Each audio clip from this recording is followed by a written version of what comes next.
আমরা সবাই হয়তো পুজোর সময় কলকাতায় ঠাকুর দেখতে যাই বা কলকাতার ঠাকুর দেখতে পছন্দ করি, কিন্তু বাড়ির পাশে বা পাশের জেলায় এমন কিছু ক্লাব রয়েছে যারা বহু বছর ধরে অত্যন্ত নিষ্ঠার সঙ্গে দুর্গাপুজোর আয়োজন করে।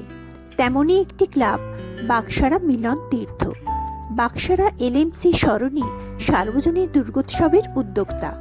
2025-এ এই পুজো 75-এ পা দিল। বাংলার অত্যন্ত গর্বের জিনিস টেরাকোঠা, পটচিত্র এবং কাঠের কাজ।